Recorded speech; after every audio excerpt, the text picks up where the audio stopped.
All right, welcome to Scalable and Saleable, where we find out what great entrepreneurs have done to scale their businesses to millions. Stay right here for the next few minutes to leverage validated methodologies for growth and create a way more scalable and sellable business for yourself. Let's get started. Would you mind telling our audience just a little bit more about you and your businesses, I should say plural? Thank you, Jeff, for the invitation. Look forward to connecting with your audiences. Seems like you're doing a wonderful job bringing all this insight to various people.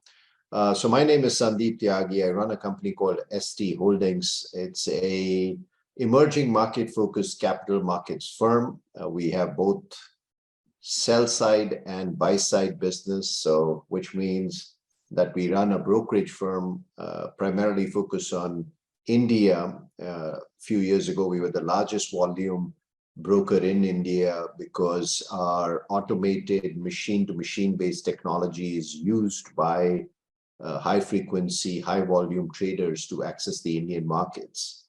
We also have funds for several emerging markets, including India, Brazil, and we trade in several other countries like Hong Kong, China, South Korea, Singapore, Dubai, Wow. besides US.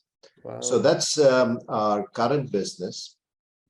And in the past, I've worked on different areas like management consulting, analytics, outsourcing, even call center automation technology, and such other related businesses on the intersection of technology and analytics. Yeah, and you have a diverse background and you've grown businesses to global businesses. What do you attribute your growth to? I think for me, I've obviously struggled like all entrepreneurs to find that sweet spot where you can find growth, you can find profits, and do it without killing yourself in the process, business-wise. I attribute it mostly to identifying trends. I think there is nothing like finding the right trend, where the markets are going, where the need and demand is going. If you can find something like that, you will have tremendous growth. The first business I founded as CEO was an analytics and consulting business. I had navigated that business into the direction of analytics outsourcing. And that business, even though for the first few years it was a big struggle and there were many more profitable opportunities in other areas, but we persevered, we focused on it, and that business, even though after I exited and left that business, has continued to grow at 30 to 40% a year for last 15 years. Wow. So being in the right place, working with the right trend and demand generation is the best way to position yourself for growth. Then, of course, you need to execute well. Right. When you find that trend, you can get on the front end of a rocket ship that's taking off. Exactly. I'm sure you've learned a lot along the way over all the years, based off all those different past experiences. If you were to come into another brand new, different business, armed with everything you know, what would be some of the first things that you think you'd look into to start growing it? Start growing it, I would find the most scalable part of that business. In this day and age, it tends to be either technology, so something where you build something which automates a process or creates something where the scale doesn't really cost you much. And that, I think, has been a big part of what we have been able to do in almost all our businesses. We are very heavy users of technology. The other angle we use is extracting intelligence from data. And I've taken that into applying things that we are doing now, for example, in emerging market investing. We have built investment models using methodologies which are replicable across all the markets. So if we understand how to invest in India, I also understand how to invest in Brazil and China and South Korea, and I can keep going. building a product and a capability which is very useful in many, many different places. So technology and analytics are the two levers that I focus on.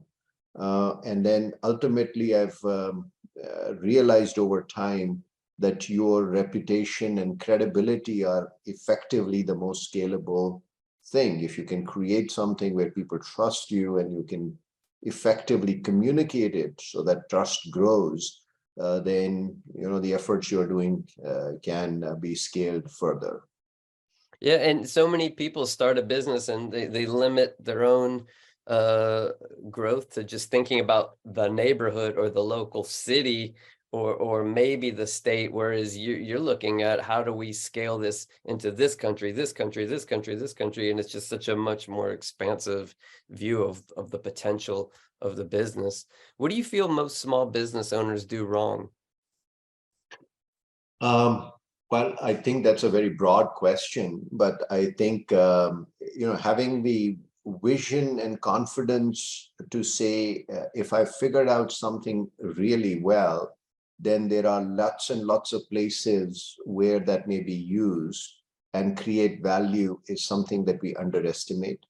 To us, that's a crucial part of what we do. Whenever we figure out something, as the saying goes, to a hammer, everything is a nail. If we learn something, we want to make sure that it is applied as broadly as possible, and we find all the opportunities where we can apply that. Yeah. I think the underestimation for small business happens in two places. One is vision, the second is resources. Managing your resources in cash is something small businesses don't have a lot of leeway in terms of experimenting with things. But not doing any experimentation is obviously a big detriment to growing. I have tried many different areas which I've not succeeded in. We tried working into crypto. That has had a rather horrible Say no more. track record. And you can't really build things very easily. So you try, sometimes it works, sometimes it doesn't work. We had also, so I think have the imagination and vision to take what you have built and find other venues for it and marshal your resources in an effective way that you have some resources available for that growth investment. What's been the most influential book you've ever read or listened to? Two come to mind immediately. One is there is a book, I think it's called The Right Brain. I remember reading it maybe 15 years ago, and it talked about left brain and right brain thinking and how these two different skill sets are complementary and very different in the approach. I'm a computer scientist by training and education, and do most of my work using my analytical brain.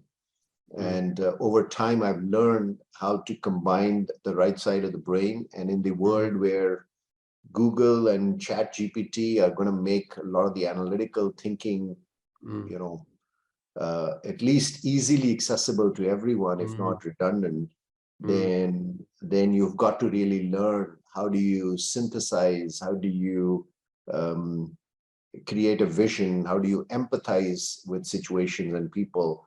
So that is a very influential book, combining right and left brain methodologies to build a holistic approach to your business, personal, everything. Yeah, cool. We'll have to check that out.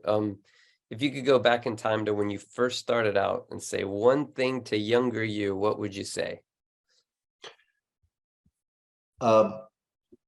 Dream big, work on problems which can have a bigger impact than anything else. So first, find the right playground to play in.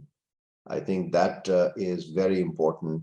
I think we look for playgrounds which are closest to us rather than venturing out and first ascertaining that this is a playground that is worthwhile building capability on.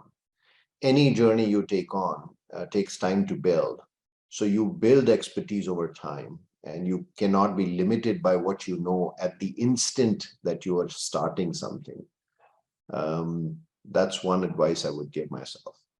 Yeah, I like that. What question should I be asking you that I haven't?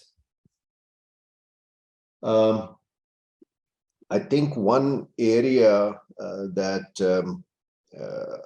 we is my current focus on that we haven't touched on at all is the impact of complete democratization of information and influence.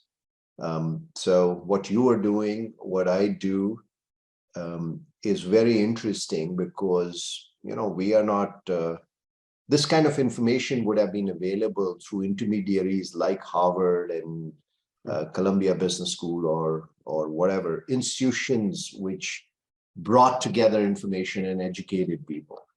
And I think with technology, that is changing. And Yeah. I certainly recognize that that's a big change that's happening. Mm-hmm. And people have both an obligation and an opportunity to participate in this change. Mm. So what you are doing is, I think, remarkable, you know, bringing this information to people. I do it in my own way through a podcast called The Brand Called You. I'm building my own presence on Twitter and LinkedIn. Mm. And I'm happy to share what I have directly without any intermediary to people who would like to benefit from it. Yeah, that's great. It is amazing the information that you can have available that, you know, decades ago you would have just never even been able to get access to that information unless you were like a really part of the certain, you know, crowd. Any parting words of advice for other business owners who are looking to grow? Uh, I would say the to make it a little different from the things we have already talked about, Hmm. um, keep at it. Grit and perseverance is the probably biggest differentiator. Ideas are plenty, but getting it done is what counts. Mm, I don't think I could agree more. That's the secret sauce, if there is one, is just perseverance.